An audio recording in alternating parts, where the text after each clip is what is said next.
Okay, welcome again today, the Thursday, 8th of February, to another edition of the Education News Update. I am Chus Krista, welcoming you to another beautiful Thursday evening. I hope your week is turning out good. By this time tomorrow we'll be saying, thank God it's Friday.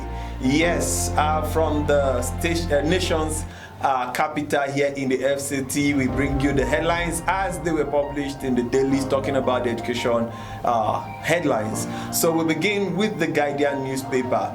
8,285 candidates sit for WASSCE inaugural CBT, that is the West African Senior Secondary School Certificate Exams inaugural center, computer-based test examination. Yes, that happened, and we have 8,285 people participating. We have then UMTM moves to change learning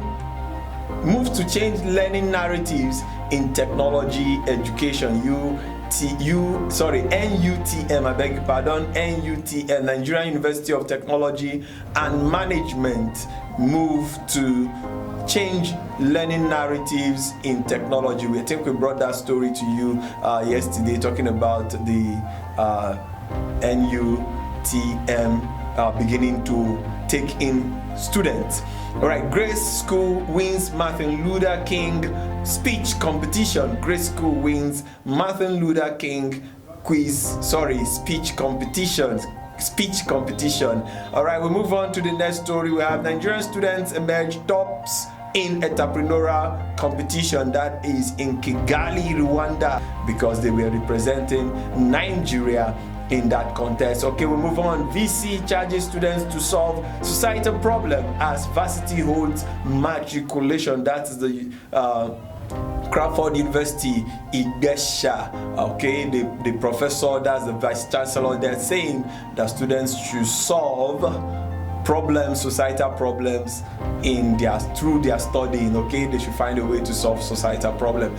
Government should expand opportunities for youth to thrive. This is coming from the chairman of the board of trustees of High Scholars Initiative.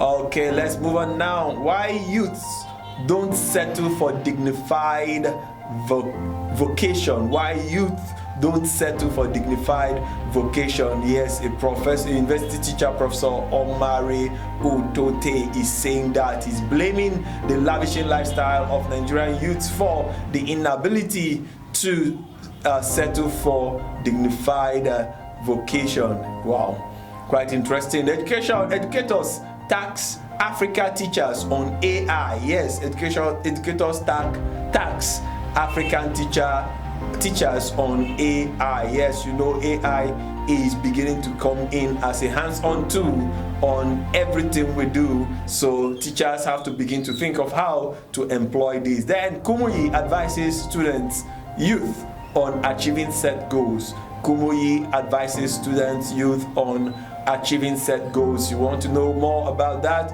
Go check up on our website www.christaedunews.com.ng so you can know what the General Superintendent of the Deeper Life Christian Ministry is saying to the youth.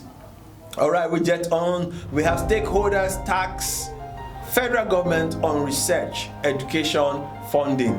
Stakeholders tax federal government on research and education funding. Now we move on to the Tribune. The Tribune begins with the story. Committee of Provosts stakeholders gather to brainstorm on functionality of education system. That is a good move in the right direction.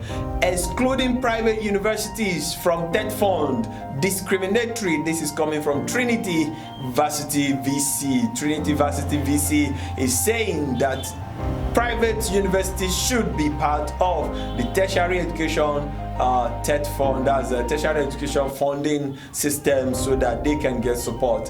TED Fund, Pro-Chancellor rejects reps suspension order to VCs. Pro-Chancellor rejects reps suspension order to VCs. Wow, interesting. How Nigeria can increase access to tertiary education. This is coming from the OOUVC. How Nigeria can increase access to tertiary education. All right, now we have this from the Cable. The Cable has a story. Ex-Unica dean wanted my virginity for admission, demanded oral sex. Witness tells court. Wow, quite interesting. Okay, we move on to the Nation newspaper. You know the story about the ex-Unica dean who is under trial for sexual harassment while carrying out his duty. Okay, the Nation newspaper have the story. Ondo records 240,000 out of school children. Ondo records 240,000 out of school children. Very sad one there. And that happens to be the last story, so let's take it up. Ondo State has recorded 240,000 out of school children. Chairman of the State Universal Basic Education Board, Chief Victor, is saying that. All right, let us bring it to a close. Of course, that is where we call it a wrap here on Christian Education Updates here on Christian Education TV. And I want to say have a pleasant evening. And for you who have not entered for our Christian Education Presenters Challenge, do well to go and fill up the form, pay your 2,000 naira and register for the contest. It promises to be very, very great. I am Chus Krista on behalf of the entire team saying have a pleasant evening. Goodbye.